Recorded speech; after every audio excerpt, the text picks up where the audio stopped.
Welcome to the Rude Dog Show, everybody. Thank you for joining me. There's a lot of times where I would find authors, and those authors that I want to talk to are those particular authors, men and women. Make no mistake, women can write too, believe it or not. Don't be too shocked about that. But there are some great books out there, fantastic pieces of literature that I think book reading is kind of a lost art.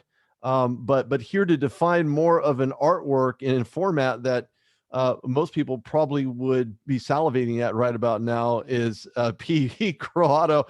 He's an absolute fantastic author. Welcome to the show, Pete. How are you? Thanks for coming on. I appreciate it. Pleasure to be here, Rudy. Thanks for having me. Not a problem. Your book From Hang Time to Prime Time has a lot of precursor dialogue when it comes to what it means from the beginning, from the presidential races to, who, when, how, what, and why, from switching from camels to Newports or somewhere in between, filters to non-filters. And as we realize, the social media landscape certainly provides a lot of different types of filters for us.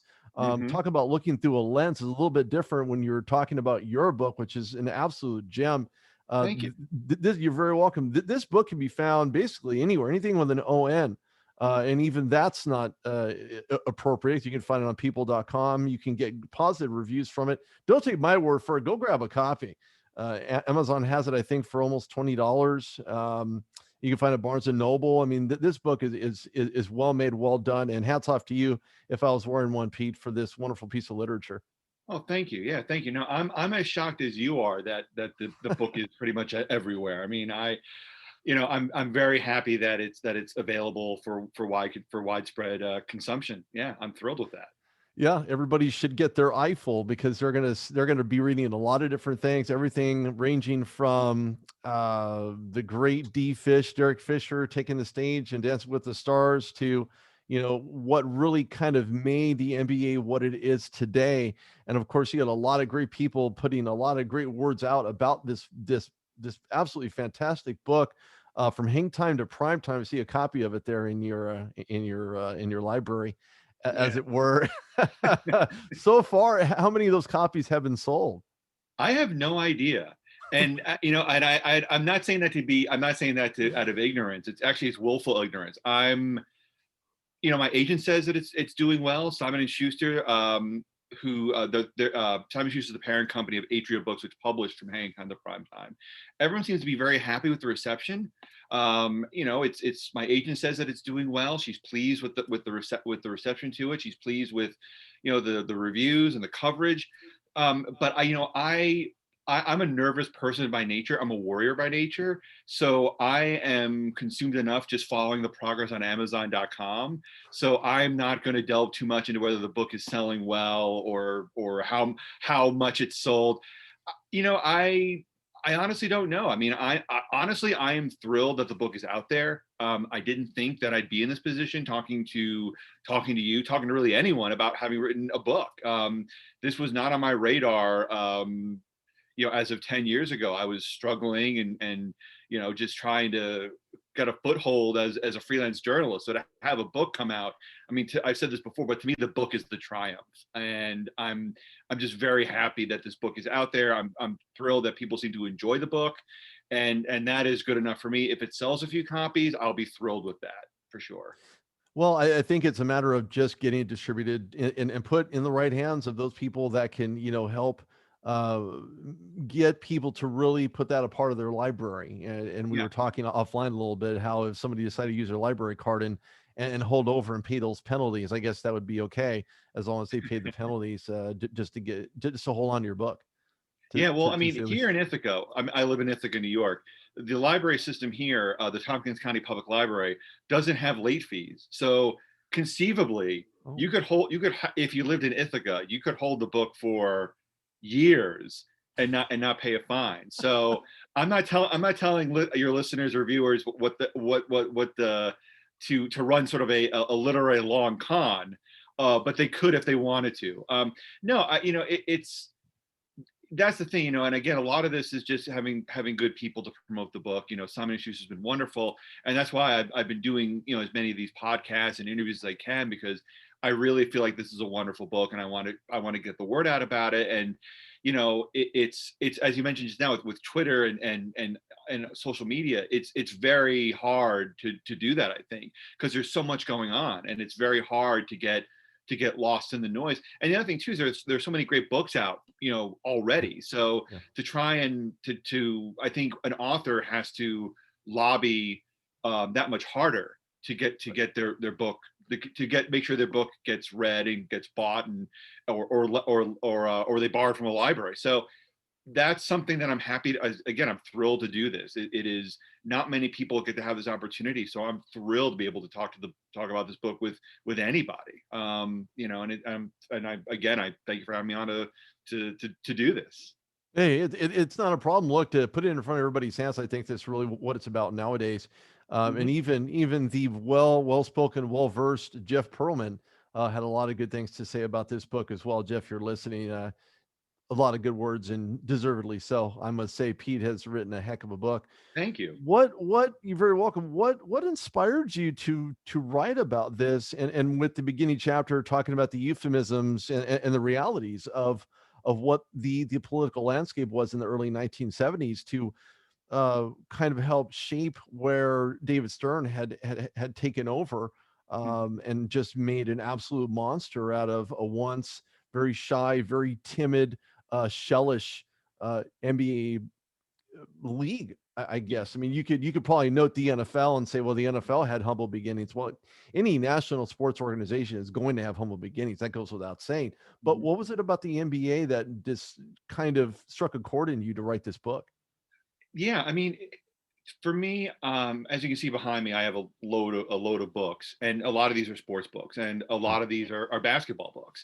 And I've read there are a lot of great basketball books out there, a ton. And I've read, I'm not gonna say I read all of them, but I've read quite a few. And what always struck me was whenever an author would cover the NBA's 1970s, 1980s era. For example, an author like David Halberstam, in writing his Michael Jordan biography, talked about the NBA during the 70s, early 80s, and he made a few allusions to the fact that the NBA was struggling, that it was Right. in its dark ages.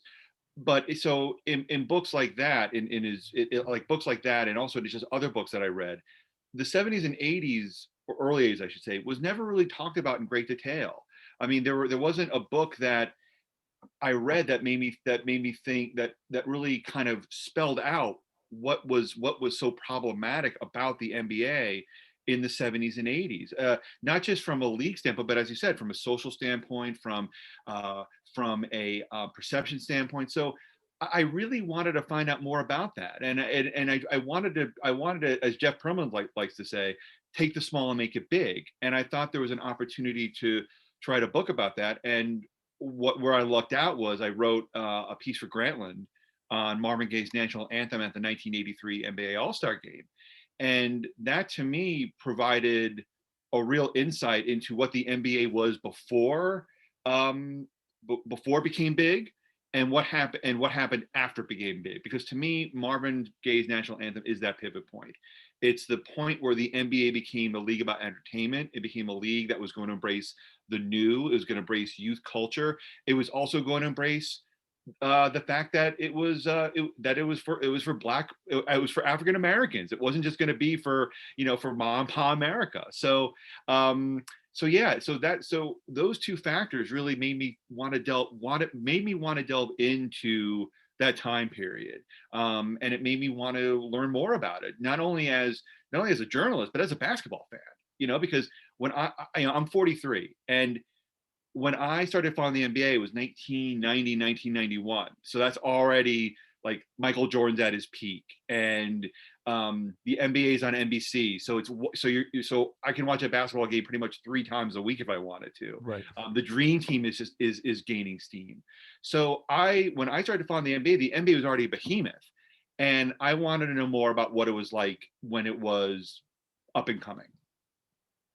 Well, there are a lot of up and coming events. A lot of that had, again, social changes weren't as noticeable in the late 1970s. You can go back to the 1960s. You talk about the ABA. You can look at what their system was like and how they basically translated into what the NBA is now, and Mhm. what that basically, at least in my mind, the way I look at it is that not only has Commissioner Silver not only adapted what it was like when the Lakers won their 17th championship to tie the Boston Celtics. Now in a situation where they played in a bubble, they played in a very sealed environment. It was like the envelope that was passed down to the Oscar award, announcer on stage, to ultimately unwrap and divulge who the winner was.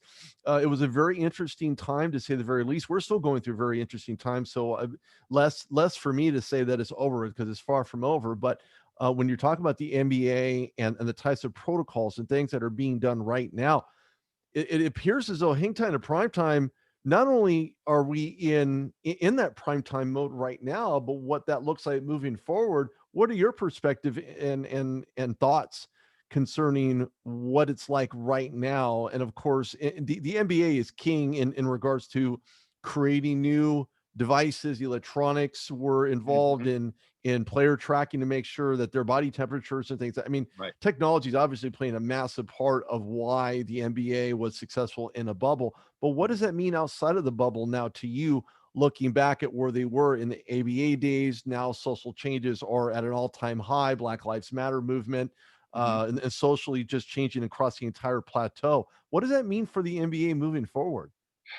Well, I think, to me, I think it's what you talked about the bubble just now. And I think, and the one thing about the NBA, um, especially when David Stern came into the league as executive vice president in 1978, is that the NBA has always been a very adaptive league. The NBA is not really steeped in a tradition, and that's what I think. And I think you saw that with the bubble. Every other sports league was trying to do the home and away concept, trying to get teams to trying to keep things the way they were. And the NBA, I think the bubble was an ingenious stroke. It was an ingenious move because again, it kept everyone safe, kept everyone in one spot. But the reason why it worked so well is because I think it was in line with the NBA's thinking. The NBA has always been about the new. It's always been about adapting the new. It's never been about really going with the old or really hanging on to tradition with both hands. It's been about adapting. It's been that way since the mid 1970s with the ABA, as you mentioned, with the ABA merger. Um, and I think that's something the NBA did exceptionally well, has done exceptionally well over the last 50 years at this point, which seems incredible to say. Um, the bubble, and I think the bubble is a perfect example of that. It was something that was it worked for two reasons. The NBA has always been good about two things. They've been really good about, again, not sticking to tradition, knowing when to adapt, but also they're also really good about optics. So what the bubble did was twofold. It was obviously an ingenious move. It showed that the NBA was thinking outside the box, and that in turn meant good optics. It was a news story, and it made the NBA look good.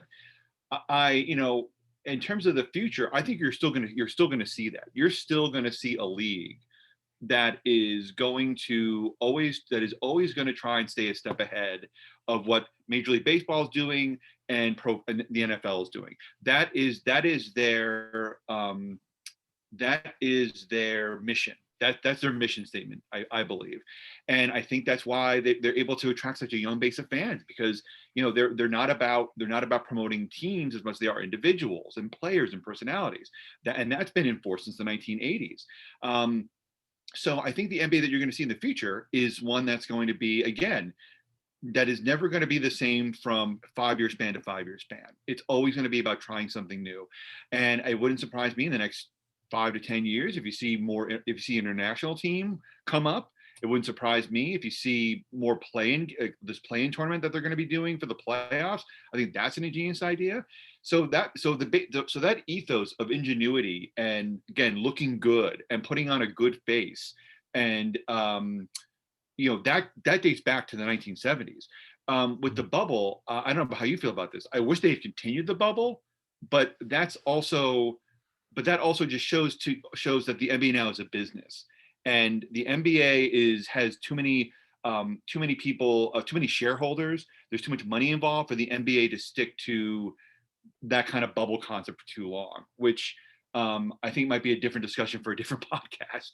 But yeah, I mean, that ability to adapt, that is an NBA trait all the way. You know, the it's always been kind of a myth of mine to really think that the NFL would ever try to get ahead of what the NBA did as far as being bubbled.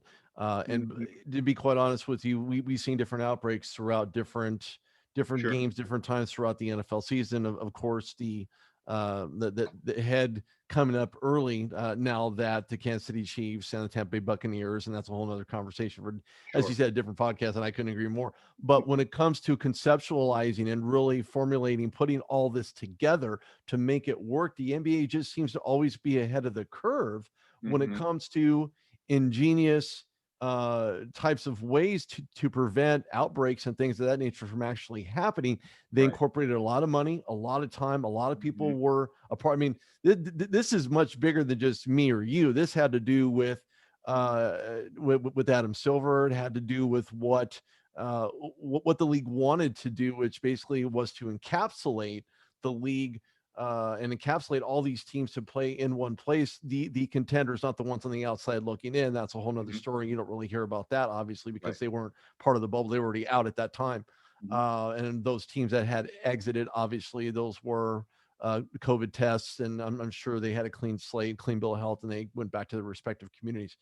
Um, but when you look at the types of views that you provide in Hang Time to Prime Time, it just really kind of sets the stage. You just want to sit back, pull up a Michael Jackson, have some popcorn, drink your soda, and just kind of watch all this unfold.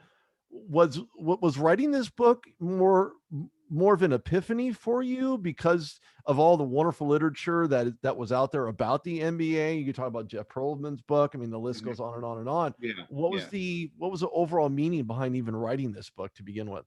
Oh, that's a good question. I mean, was it an epiphany? I guess it might have. I mean, I'm not gonna. I don't want to blasphemize, but I mean, there was, yeah, there was sort of like an aha moment, and I remember what it was. I was the Grantland article on Marvin Gaye's national anthem had just come out. It was that day or that night, and I was texting with Lon Rosen, who's a source in the book, and he's Magic Johnson's agent, and now he's an executive with the Dodgers, and I was texting back and forth with Lon, and I was blabbing on about how, oh, there's more here, and there's this significance, and Lon, just out of, I don't know if he was trying to shut me up or it was just he was just being nice, texted me back, it sounds like I have a book here. And I thought, Right. you know what, maybe you're right. Maybe you're right, Lon. And then at that point I couldn't get out of my head, and I went back and sort of cataloged all the wonderful books I had read. I'd read Jackie McMullen's book on Bird and Magic, which is great. I'd read David Halberson's books on the NBA, on Michael Jordan, also. Uh, why am I blanking on his seminal book on the Trailblazers? But I read those books, and uh, breaks of the game. Pardon me. I'd read Bill Simmons' book of basketball. I had a just sort of a pool in my head. I thought, there's not really a book that I've read that I've enjoyed, that I've loved, that has really kind of captured the period the period the period of the 70s and 80s. There are elements of it in books about Larry Bird and Michael Jordan and Magic Johnson, Sure. but there wasn't anything extensive. And that's when I thought, okay, well, maybe I can try and write this book. Maybe if I start building up some clips and make some phone calls and start writing articles that tie into the research, maybe there's a body of work here. Maybe I can start making connections. And that's what I did. And yeah, so it was really, so I would say that text exchange, and I remember where I was. I was at an opera, believe it or not. My wife is my wife's a classically trained pianist, so we know a lot of people that industry. We are in an opera outside of Philadelphia. It was freezing cold, and I remember texting Lon about it, and I thought, and that was the moment, and that's when I thought, okay, I can, let me see if I can do this, and that was February 2013, so almost 8 years ago. Wow. Well, and again, sometimes we really we kind of wake up from the wake up, instead of Yeah. getting in the way, we get of our own way, and we realize that there is something bigger, there is something better, something more diverse that we could be doing, not only Mhm. with our time, but with our life in general, and help to enrich those who really want to pay attention, who really want to follow through, who really just kind of listen to it, look at it, watch Mhm. it, recognize that it is applicable to their life. Whether they know it or not at that time is another story, but Yeah. at least they could do something different, and to kind of help change and evolve their mindset into where it's at right now. Yeah. You kind of set the stage in a lot of different areas throughout the book. Mhm. And of course, the infamous and obligatory question in regards to what were you doing on the day Kobe Bryant passed away. Of course, his daughter Gigi and multiple Mhm. people on the helicopter. And of course, I'm going to answer that for myself first. And I mentioned this on prior podcasts and things of that nature. I've had Kendrick Perkins on. We were talking about Yeah. that slightly. But it was a day sports stop for me. I don't know if that's a good name for a book. I think it probably would be. Maybe I'll write it. Mhm. Maybe I won't. I don't know. Yeah. But when that happened, that really just everything stopped. Life stopped, and I hate to put it in such a malfeasant manner, but it really did. It stopped for me, and the fact alone that Mhm. I was starting to go, I was just getting into work. I'd heard the news because I worked at iHeart at the time, and Right. everything just kind of came full circle. I thought to myself, man, life is short. Kobe being Bryant, one of the best of all time, passed away in a tragic helicopter accident. Just didn't quite quantify. It just didn't make Right. sense to me. Yeah. What were you doing on that particular day, and how did the news strike you? What was I doing on that day? I was just, I remember it was a Sunday, and Mhm. I was at home just lazing around the house. I think my wife and my daughter, you probably hear them upstairs. We're out food shopping. And I just remember reading the news, and it hit me like a gut punch. And, and I was not a Kobe fan. I think, I'm not going to go into the reasons why, but he wasn't my guy. I know he was in California. He was a demigod, and he was somebody who was, just held up on a higher plane. But what struck me about that horrible accident was one thing. I'm 40, as I said, I'm 43. He was 41, I believe. Mhm. And what was so sad about that was he was just starting the second chapter, the second half of his life. He was just starting to carve a life for himself away from basketball. Right. He was doing stuff with ESPN, I believe. He wanted to do films. Mhm. He was somebody who, he was gonna work on his way to he was on his way to becoming a fully formed person. Mhm. That's the thing. I mean, with Kobe Bryant, with the one thing that you always hear about Kobe Bryant was how, and this is in the book, The Mamba Mentality, which I think is really good. Mhm. They the what was so what the defining characteristics about Kobe Bryant was that he was so driven. All of his efforts was, since he was, I don't know, 10 years old, was focused on basketball, studying it, playing it, practicing it, doing everything he could to get the most out of his ability. And that, I would imagine that does not lead to a very well-rounded life where there's room for family, friends, outside interests. So, and it also, I think, contributes to maybe, again, being in sort of rarefied air where you're not really sure of where you are in the world. So when I saw when the news came about that accident, it was just sadness that he didn't get a chance to become a fully realized, fully fledged person. You know, that's the thing. I have, barring any unforeseen circumstances, I can't predict how long I'm going to be around. If I do things the right way, I maybe have another 30, 40 years to kind of get things right, to become a better person, to atone for my past sins, to, be a better man, be a better father, be a better husband. He didn't get a chance to do that. And that, to me, is the most unfair part of it. I mean, it is tragic whenever somebody dies Right. unexpectedly, and it's tragic when someone dies young. But to me, the biggest tragedy was he didn't get a chance to he didn't get a chance to be the person that he they probably wanted to be, that he envisioned himself becoming after basketball. And then of course, being the father of a young child, there is that moment where you want to do everything you can to protect your child. You want to do everything that you can to make sure that they're safe and that they're not harmed, and that they're not, and that they're going to be protected. So for him in those final moments, as a helicopter is meeting its untimely end, he's with his daughter and there's nothing he can do. And and all that he can do, I would imagine, is hold her tight and just say how much he loved her. And because that's what I would do if I were in that situation. So so to me, I was less mournful about the basketball player that was lost and the memories that I had of him as a player. But to me, the person that he was going to become, that to me was the biggest tragedy. Not to mention his daughter, and also the 7 other people on board that helicopter. They're going to a basketball game and then it's over.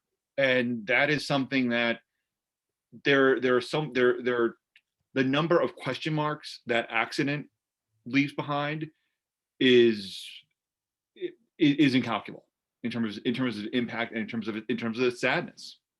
Right. No, I almost forget about the player that he was on the field, and to your point, when you're talking about his humanity and the types of situations that I'm sure he found himself in time and time again, where he just wanted to be that person, wanted to be the better father, better person, better human, better husband, and better contributor all the way around. Sure. He had his own individual ambitions, and a lot of that never came to fruition. Yeah, he had won I think it was an Oscar or an Emmy, depending on what side of the fence you're on. But he definitely did what he wanted to do, at least from the onset.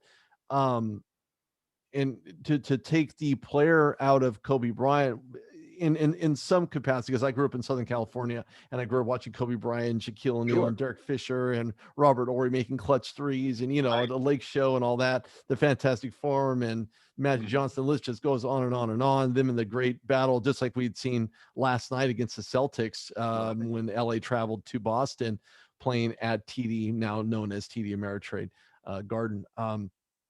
Just an absolute kind of flashback to me in watching how that game unfolded and how close it was to the very, very end. But when we're talking about humanity, and the types of human interest that I think, and forgive me in this, but when you look at the NFL, there is some of that. I'm not going to say that there's all bad guys in the NFL, because that's untrue. I've interviewed plenty of them, future stars, past stars, current stars. None of those guys are bad people. But when you look at the NBA, the types of views that we take on when we look at NBA players going to places like Croatia, or they're going to third world countries, trying to help make people's lives better, I think the perspective and the way the NBA produces it is clearly a lot more in depth. There's a lot more angles. There's different perspectives. And I hate to say there are better perspectives when it comes to NBA in relation to the types of coverage, the types of dialogue. It's all about videography at that point. It's all about capturing the moments, as they actually come about. But what is it about the humanitarian components that the NBA possesses and still possesses to this day that you're not going to find anywhere else but through the lens that you're looking through in writing your book, From Hang Time to Prime Time? Yeah, I mean, that's a really good point, because the NBA has always been about personalities, and that was something that was established long ago. David Stern, Don Sperling, who ran NBA entertainment in the 80s into the 90s, had a great quote when I talked to him about Stern and his relation to the NBA's video and entertainment arm. And Don told me, David Stern always said that it isn't about what people think about the players, it's how they feel about the players. So that is a big component of the NBA, is that you have to feel good about who you're watching. And I think that's something that you see now with that is something that has been carried on for 35, 40 years at this point. And I think a lot of that has to do with just how the game is portrayed. I mean, this is going to sound very common sense, but NBA players, they are highly visible on the court. I mean, if you're a Steph Curry fan or a LeBron James fan, you see them all the time, and they're not covered in helmets. They're not going to a dugout every at bat. They are there all the time. So I think there is a very superficial response in that we feel like we know them because we see them, and they're not covered in a mask, they're not covered in a helmet, they're not wearing tons of equipment. They are vulnerable to us. We see them, we feel with them. Right. And I think that's something the NBA has really kind of capitalized, is that, they realize that that's part of how you feel, and that is all how you feel is a big part of the NBA experience, how you feel about a player. So if the NBA players are tasked with doing certain things, that's only going to increase the goodwill. That's only going to make you feel better about the product, about the NBA product.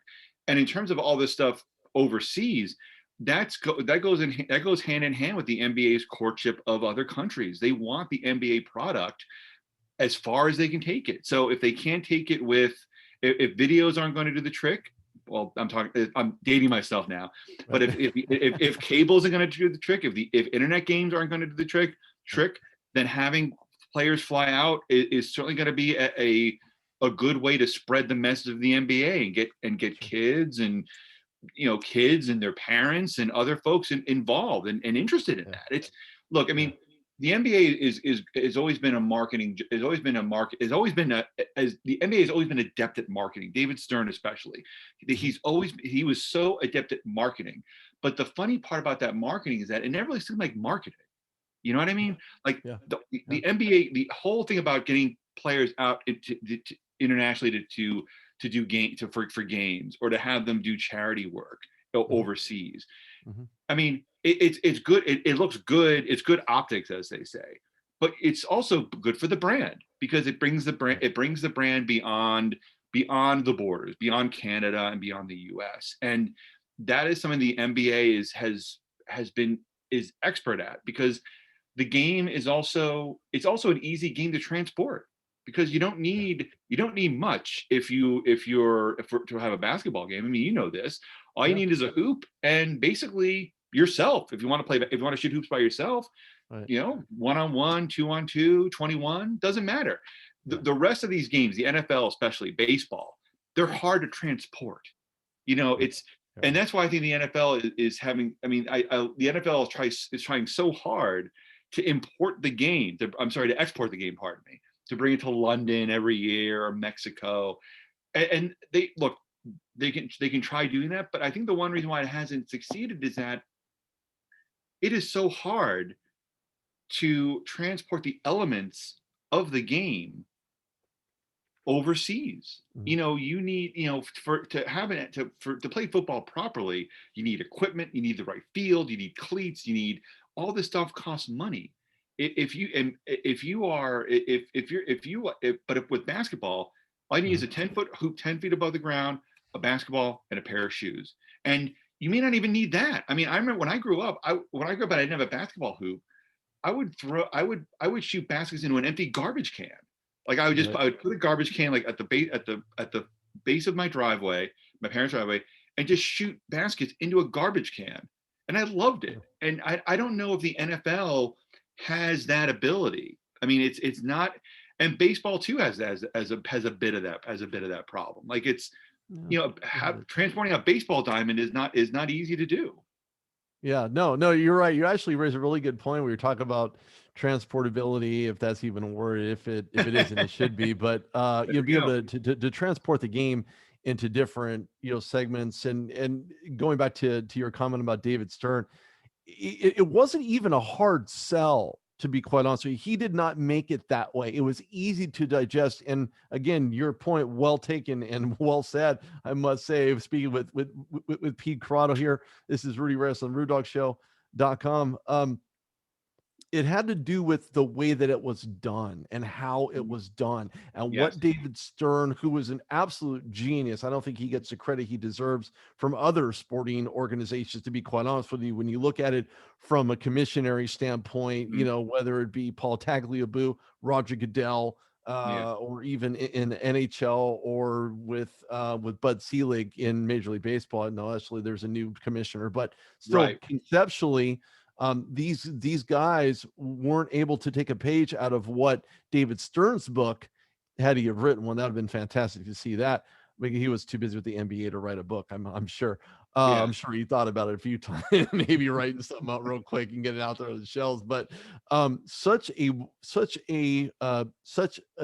genius and well versed, well liked, well respected guy who did Yeah. everything the right way when it came to marketing, advertising, and coming to almost a full circle. So he became commissioner, and then he retired. That went over to Silver, and so Mhm. now, in the late greatness, that was David Stern. Just did a lot for the league, a lot for people and players. He was very in tune with what was going on within the league.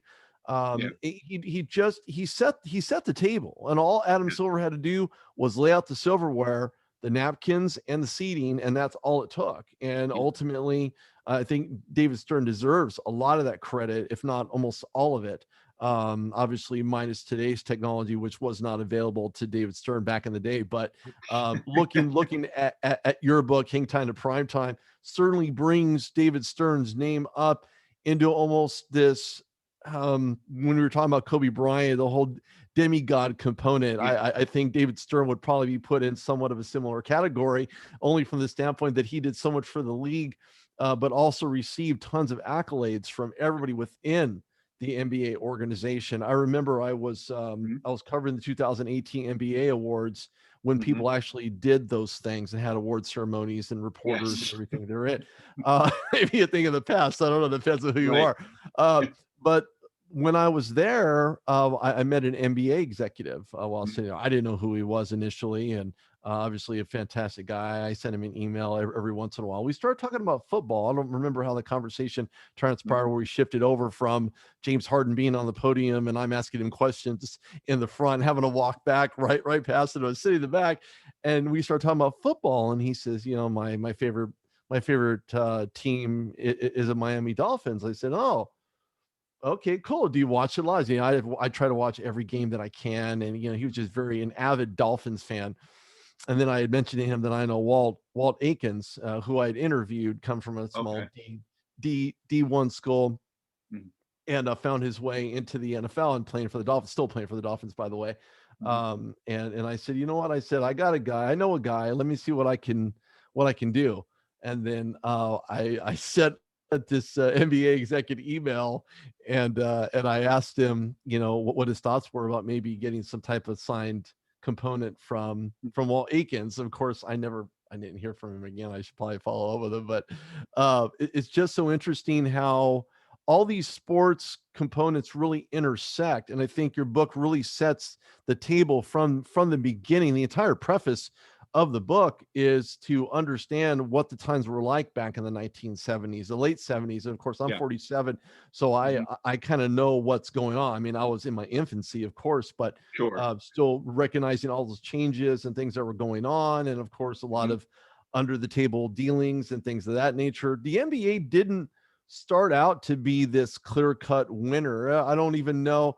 And I'm obviously going to post this question to you. And Okay. obviously, if you guys buy Hang Time to Prime Time, it's available on Barnes and Noble, Amazon. Go grab a copy. It's a great book. It's an easy read. For those that don't even like books, you're going to find yourself in a very deep environment when you open up Pete's book. Trust me, you're not going to want to put it down, because I almost didn't, but I had to do this interview to talk to the man himself. So I thought I'd put the book down and have the interview. And thank you for joining me again. It's really been a pleasure. What was it about the NBA from the beginning, from the 1970s, that made people almost kind of look at it and say, nah, this ain't going to happen? Even with the ABA transitioning and selling, so you know what? We're done. Let's just call it what it is. We'll follow what the NBA's got going on. And then they merged, and this is where we're at right about now. Yeah, I think there's a couple of reasons. I think a couple of reasons behind that. I think first is that, in the early mid 1970s, there are a couple of things that are happening with the NBA in terms of its players and its stars. First Mhm. thing is that the league, as it is now, is predominantly black, and that makes a Right. lot of people uncomfortable. A lot of white fans uncomfortable.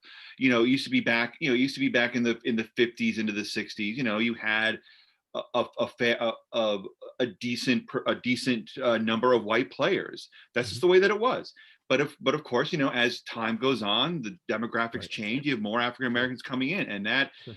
and that that gets a lot of white fans, rubs them the wrong way. Again, it's at the time. It's funny to talk about this now, especially as somebody who, I like to think that I'm pretty enlightened, and that, I'm if I like to think that I'm a pretty tolerant guy. But it's funny, there's a time, and it still exists to this day. I'm not naive about it, where if a white fan was watching a black basketball player, it made them uncomfortable. It made them uncomfortable to watch that.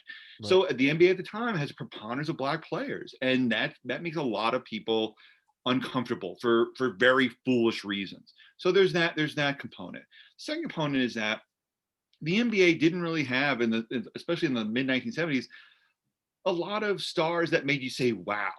You know, Mhm. you had Pete Maravich, but Pete Maravich was, kind of a loner. He wasn't Mhm. exactly a matinee. He wasn't exactly press friendly. He wasn't somebody who was, how would I put it? He wasn't Michael Jordan. He wasn't like quick with a smile. He wasn't somebody who was gonna, like, you know, be at ease in front of a camera. Pete Maravich believed in UFOs. He was not someone who was very camera friendly. You Right. had Kareem Abdul-Jabbar, who, again, like Maravich, not very friendly with the press. He was somebody who was very private. Didn't really Mhm. wasn't somebody who wasn't going to shake hands and pat people on the back and play the game. And also, kind of going back to my earlier point, Mhm. he converted to Islam in, I think, the early 1970s. And if you think Islam is a religion that people don't understand now, try going back 50 years, especially when you're playing in Mhm. Milwaukee, in, the Midwest, which is not exactly at the time a haven of understanding. So, Right. and also Kareem's game, he's 7'2", 7'3". He's a big man. That's not exactly an easily identifiable. That's not easily relatable for fans who are not 7'1" and huge. And also his move, the skyhook, deadly move, but it wasn't a sexy move. It wasn't, it wasn't pretty. It was just, take three dribbles, whoop. And I mean, it's an unstoppable shot, but it wasn't something that was going to make people say, "Wow, that's amazing, that's sexy." Right. So you have these two components that are coming. You have a race component, and you Mhm. have a a lack of star power, a lack of wow factor. And I think that's why the 76 merger, with the ABA and NBA merger, is so important, because it brings in all these great players, all these flashy players that make you say, holy cow, like, look how great these guys are. You have George Yeah. Gervin, you have Dan Issel, Bobby Jones, Artis Gilmore. You have all these inventive, great creative players. And you also have Julius Erving, and Julius Erving is the unquestioned star. He is somebody Right. who, my mom doesn't follow basketball, but, Mhm. if I showed my mom Julius Erving highlights, she'd be like, "Wow, that guy is great. Look at him dunk from the foul line. Look at him, look at him, like, completely dunk over these two players." He brought a wow factor. And the Yeah. other thing about Julius Erving is this: Julius Erving was affable. He was regal. He was eloquent. He was somebody that the NBA could bring up to the mass and say, "Hey, look, we have a star who isn't scary. Like, Right. he's a nice guy. Like, he'll talk to kids. He'll shake everyone's hands. Hey, press, like, Mhm. he'll answer all your questions."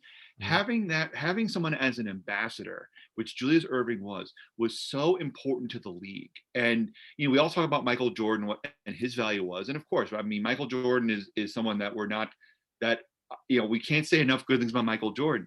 but Julius Erving came along at the perfect time. The NBA needed a spokesperson, and Julius Erving was that for like 8 to 10 years. Somebody that if the NBA needed somebody to talk about the league or present a product or present an award, Julius Erving was there.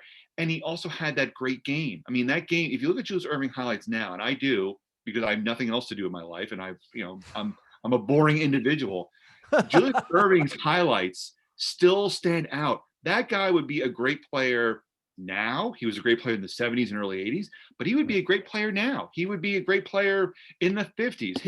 His ability, his gracefulness as a basketball player cannot be overstated. I mean, I think if you put Julius Erving in any environment in NBA history, I think he's giving you 20, 26, and 9. I think he was that talented. And at that time, the NBA was a black and white league, and Julius Erving, along with those other ABA stylists, George Gervin being one of them, James Silas, on and on. Right. They brought the NBA into color, and Julius was the star of that. He was the unquestioned star.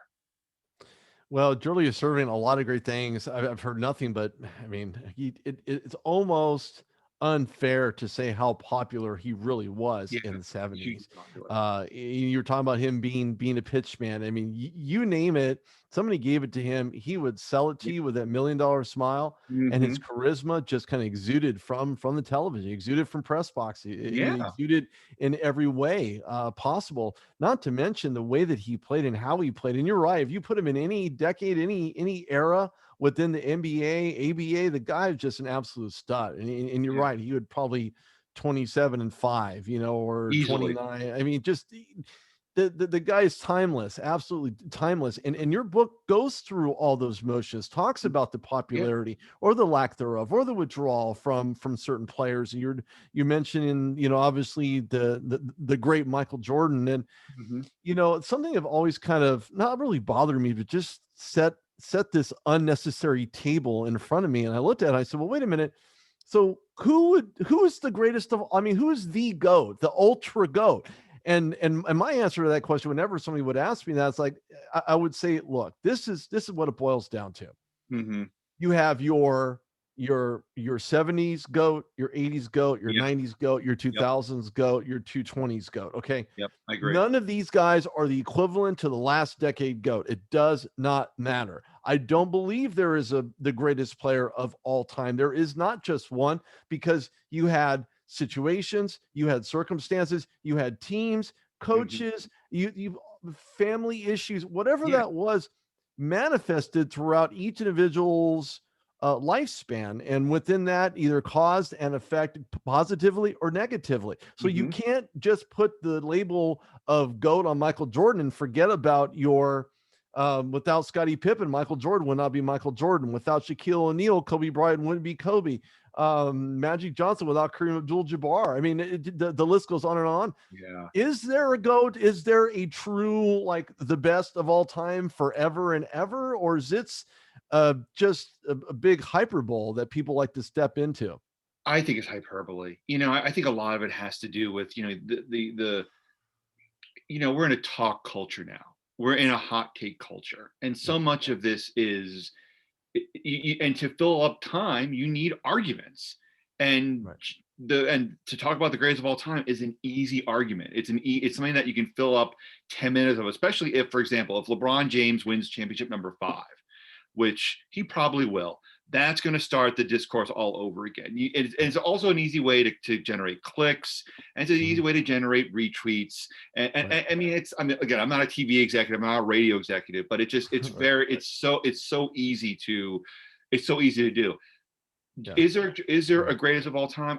I like your theory. I think every era is different. I really don't believe in a greatest of all time. Look, in the 90s is Jordan, clearly. And is Jordan greatest of all time? Well, I don't know, because you know what? I go back to Bill Russell and 11 rings in 13 years and winning that, being that as a defensive anchor and a team conduit. And also, the fact that Bill Russell did it when he was hated in his own city. Yeah. He was not, Bill Russell did it, as a black man in Boston in the 50s and 60s. Celtics fans did not like him. And yet he went out every day, played his behind off, and won championship after championship. And he wasn't an offensive force. He wasn't Will Chamberlain putting up 30 points a game. So Right. I'm with you. I think you have to understand context, you have to understand history, and you have to understand circumstances. Again, you mentioned Right. Jordan. If Jordan gets drafted by Portland, who's to say he's not behind? He's sitting behind Clyde Drexler for 2 years, or who's to say he isn't, because does become a point guard and plays off of Drexler? That's the thing. There's so many hypotheticals that go into this, and I think Yeah. what gets lost in all this, what gets lost in the whole GOAT discussion, is the history of it. And I think that's where my book comes in. I think my book, for someone who wants to understand, who wants to take a breath and go back and understand how the game that they're watching now became the game. I think my book is perfect for that. And that's the thing too. I think that, and that's why I'm such a fan of reading. I'm such a fan of going back and reading books, because to me, when someone like a Jeff Pearlman or Jackie McMullen or Jonathan Abrams goes back and does the work and talks about, okay, here's how we got from point A to point B, that to me, it not only makes me smarter, but it makes me a better fan. I think, and I think that's something that, it's look, if you're a fan and you want to get into the whole great debate of, if Jordan and LeBron played one-on-one, who would win? Look, that's great. Go nuts. That's not how I want to spend my Saturday afternoon thinking about. But if that's your bag, hey, go for it. But to me, I think by going back and reading not only my book, but I mean, I'm looking at this. I'm looking behind me here. Oscar Robertson's autobiography is tremendous. Kareem has written a couple of great books about his time as a basketball player and as a man. I'm looking at Wayne Embry's book. He was a general manager of the Cleveland Cavaliers and was a player for the Royals back in the 50s and 60s. All of those books give you a better appreciation of where we are now. And I think my book can be part of that course, and maybe part of that roundup. Look, I'm not going to compare myself to Kareem Abdul-Jabbar or Oscar Robertson, but I think I hope that this book allows people to gain a better appreciation of how we got to today's NBA, and that the NBA's and that the reason for that success isn't just Bird, Magic, Michael, and David Stern, that there are a lot of people and a lot of things that contributed to where we are now. Right. A lot of moving parts. If you guys don't have a copy of this or not clicking to go get Hang Time to Prime Time, you're missing out. Talk about clickbait. This is the ultimate clickbait. You're not going to want to put this thing down. Trust me. Put your phone down, grab this book, check it out. It's great stuff. It's From Hang Time to Prime Time, Pete Croatto. Good stuff. I thoroughly enjoyed the book. There's so much to unpack in it. Speaking of unpacking, the unpacking the book, there's a lot, and you're right, to your point, so many different moving parts and pieces, people who names aren't even mentioned or maybe even follow or written for that matter, in regards to how it helped shaped today's NBA plateau. Clearly, I would be remiss if I didn't mention everybody involved. And it wasn't just the fives, the six, the sevens, the tens. We're talking hundreds of people were involved in that. But it does take someone to spearhead it. And that would be the man, David Stern himself, who helped spearhead where the NBA is right now. Again, From Hang Time to Prime Time, Pete Croatto. Pete, man, it has been an absolute pleasure. Any aforementioned places, any shouts, anything you want to tell the viewers and listeners out there? Sure. Again, as you mentioned, and thank you for the plug, the book is available just about anywhere, online, brick and mortar. If you want an autographed copy of the book, you can get one from Odyssey Books in Ithaca, New York. They can ship it to you for an extra $5. And pretty much anywhere in the continental US. So if you go to odysseybooks.com, ODYSSEY books.com, you can call or write the store, and they can have I'm happy to sign a copy.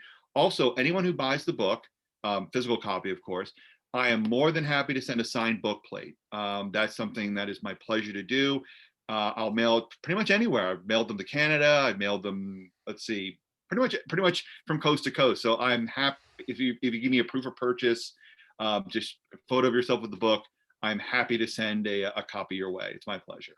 Fantastic. Pete, thank you so much. It's been a pleasure. I appreciate your library behind you with a lot of great books written by a lot of great people. So kudos to you for for putting it on display, having it on the wall, and everybody should go grab from Hang Time to Prime Time. I mean, it is an absolute joy. It sets the preface. It almost makes you want to flash back to the early 70s with your hair slicked back if you have any, unlike myself. This is Rudy Reyes on the TheRudeDogShow.com with Pete Croatto. Thanks again, Pete. We'll definitely be in touch and have you back on again. Thank you, Rudy. My pleasure. Thanks for having me on. Absolutely. It's been my pleasure. Thank you again. Everybody can go check this out on TheRudeDogShow.com. Everywhere audio is found, Apple Podcasts, you name it, it'll be out there on SoundCloud. You go to TheRudeDogShow.com. Find this interview and many other fantastic interviews I've done throughout my 9 years in broadcast. Thanks for checking it out. Thanks for listening. And thank you for staying tuned. Thank you so much. This is Rudy Reyes signing off.